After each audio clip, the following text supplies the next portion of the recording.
quels sont les sports les plus populaires au Japon? Le basket? Le volleyball? Le baseball? Ou le sumo? Non, imaginez-vous pas que je vais vous faire une démonstration de sumo ici.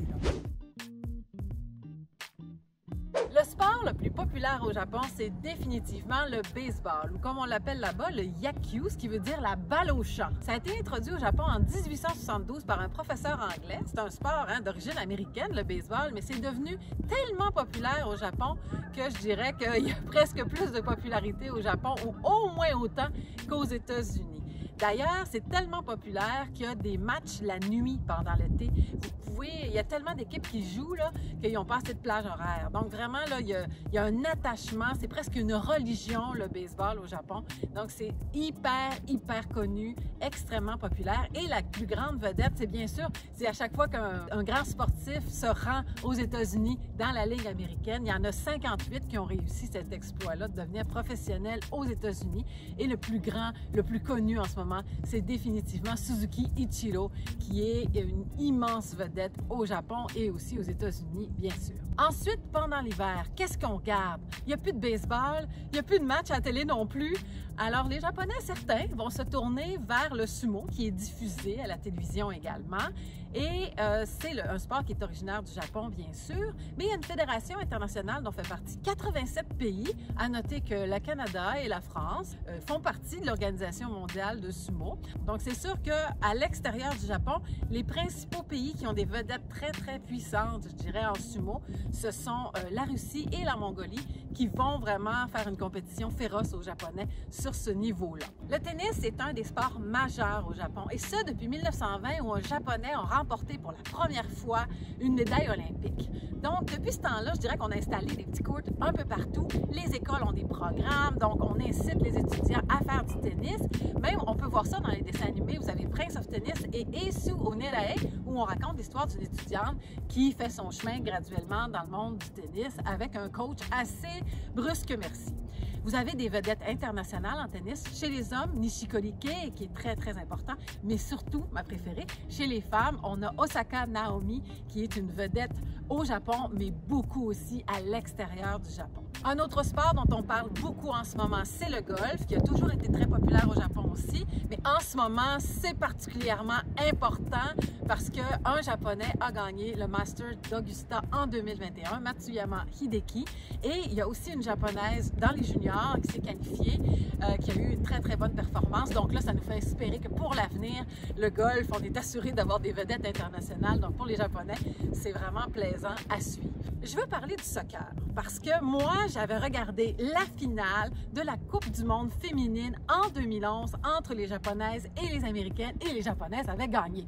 En 2015, elles répètent, elles se rendent aussi en finale. Elles n'ont pas gagné, mais vraiment, c'est une excellente équipe qui est suivie au Japon. Les hommes sont bons aussi. Ils font généralement, ils se qualifient pour la Coupe du monde, même s'ils ne se rendent pas dans les grandes qualifications de finale. Mais vous allez me dire, Valérie, tu n'as pas parlé des arts martiaux. C'est vrai, les arts martiaux, surtout plusieurs, sont originaires du Japon.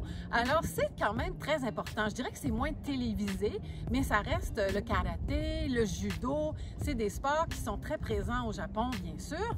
Vous avez aussi, il faut le mentionner, le kendo, qui est important. Vous avez le kyudo, qui est le sport avec l'arc. Donc, vraiment, ça, ce sont des beaux sports aussi, mais ce sont aussi des arts. Donc, les Japonais, pour ça, c'est un peu une catégorie à part. D'ailleurs, plusieurs grands des arts martiaux, s'ils veulent continuer, poursuivre leur carrière par la suite, se dirigent en lutte. Donc ça, c'est très intéressant parce que si vous regardez la lutte japonaise, vous allez remarquer qu'elle est plus athlétique. On insiste moins un petit peu sur le personnage très coloré, l'histoire qu'on peut voir un petit peu dans la lutte américaine ou canadienne. Et vous allez avoir vraiment des sportifs, soit qui viennent du sumo.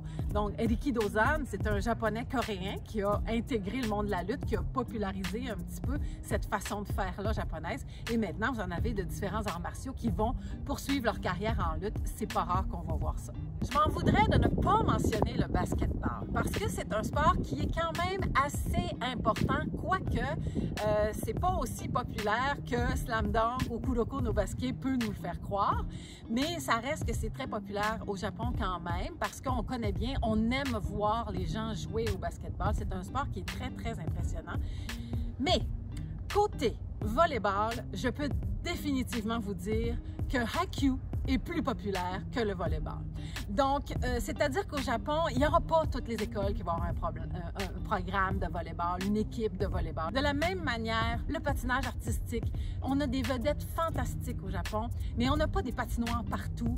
C'est pas un pays d'hiver, en tout cas à plusieurs endroits, c'est assez chaud. Donc, ça reste un sport qui n'est pas si facile à pratiquer malgré le fait qu'on a des vedettes comme Hanyu Yuzuru, extraordinaires à regarder, à admirer et à être fiers. Vous avez la natation, même chose. Oui, Free existe, un très bel animé, mais ça reste que c'est pas toutes les écoles qui vont avoir une piscine. Les piscines municipales, c'est souvent, il y en a une dans même des grandes villes, on n'en a pas tant que ça. Donc, ça reste aussi un sport qui n'est pas si pratiqué, pas si évident pour les Japonais. Je n'ai pas parlé du rugby, qui est très populaire dans les dernières années au Japon, surtout qu'ils ont su la Coupe du Monde, là, il n'y a pas très longtemps. Donc, leur équipe est très, très bonne. Donc, vous voyez, la popularité des sports, c'est non seulement lié au fait que, oui, ça peut être originaire de notre pays, mais c'est lié aussi au fait qu'on est bon.